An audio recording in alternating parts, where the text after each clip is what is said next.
Developing tonight on 12, a Bushwick family is desperately trying to find a missing teen who has a disability and is not able to communicate. Plus calls for change in Garrettson Beach after a man drove off into the water and died. And people in Brooklyn and around the country are honoring those who serve our country on this Veterans Day. As local news gets. News 12, Brooklyn. Thanks for joining us. I'm Kelsey and this is News 12 Brooklyn.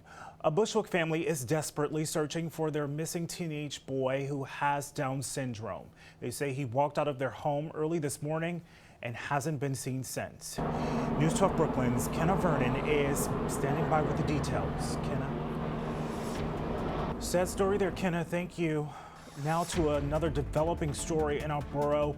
Police confirmed they recovered a stolen Greyhound bus in Park Slope this afternoon. They say they arrested Darius McCullum, who has a long history of taking buses and even subway trains for joyrides. He has about 24 transit-related arrests.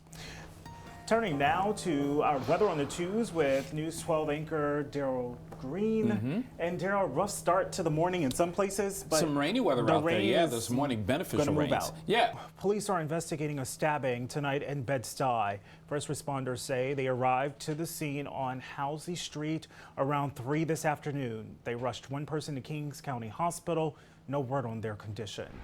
A News 12 update to a story we first brought you yesterday. Police have identified the man found dead in an SUV in Midwood as 35-year-old Michael Wright. The New Jersey man played for the University of Arizona and was drafted by the New York Knicks in 2001, but never made it on the roster. He ended up playing overseas in Europe. Police say he was found dead in the back of the SUV yesterday morning, covered in garbage bags with a punctured wound above his left eye. The medical examiner is still working to determine how he died. I'm Kelsey Miner. More hyperlocal Brooklyn news is next, including how Brooklynites are honoring veterans at Cypress Hill Cemetery. But first, some special messages for those who serve our country. My cousin was a parachute jumper. His name was Junior Maldonado.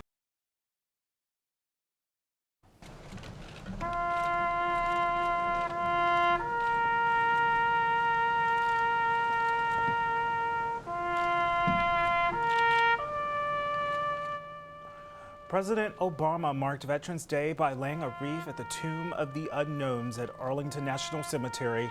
The president also took time to thank those who serve our country.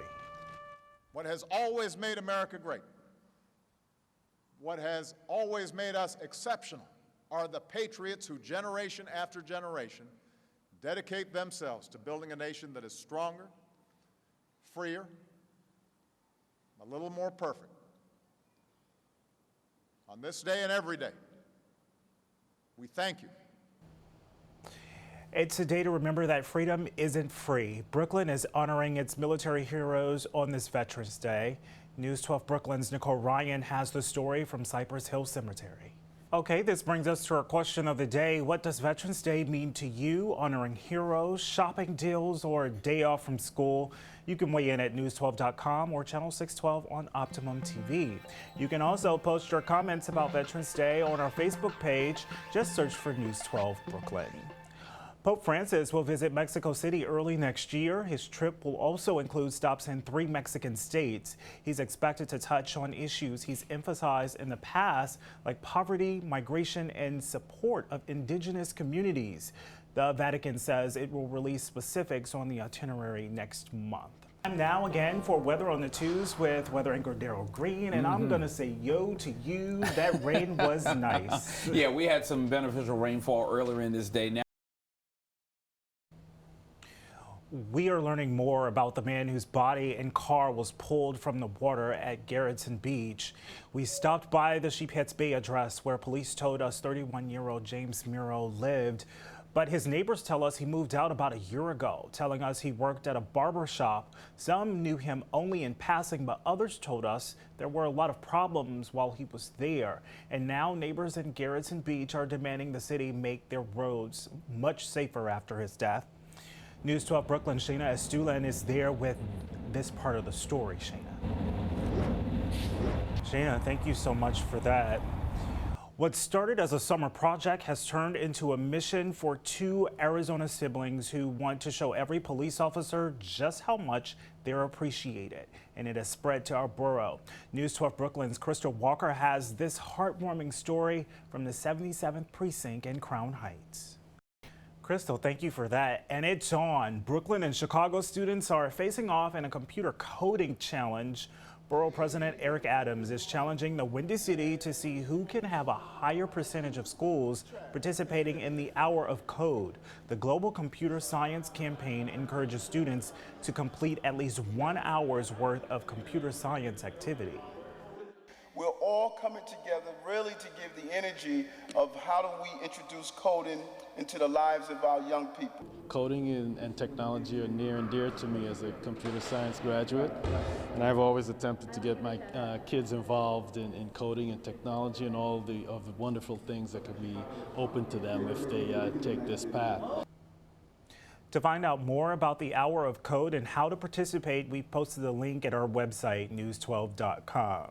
Governor Cuomo signs legislation that will give critically ill patients early access to medical marijuana before the state's full medical marijuana program goes into effect next year. Under the program, doctors will be authorized to prescribe non-smokable forms for patients with certain conditions. The wider medical marijuana program is expected to start in January. I'm Kelsey. Coming up next, an inside look at the city's first dual Polish-English kindergarten program. But first, viewers are sending us photos of important veterans in their lives. This is World War II veteran Abe Letterman up in the Bronx in 1940. And here's Hector Torrado, currently serving in Army National Guard. We thank all of the veterans out there for your service. And we want to see your veterans pictures too. Upload them at news12.com. Click on the videos and photos tab.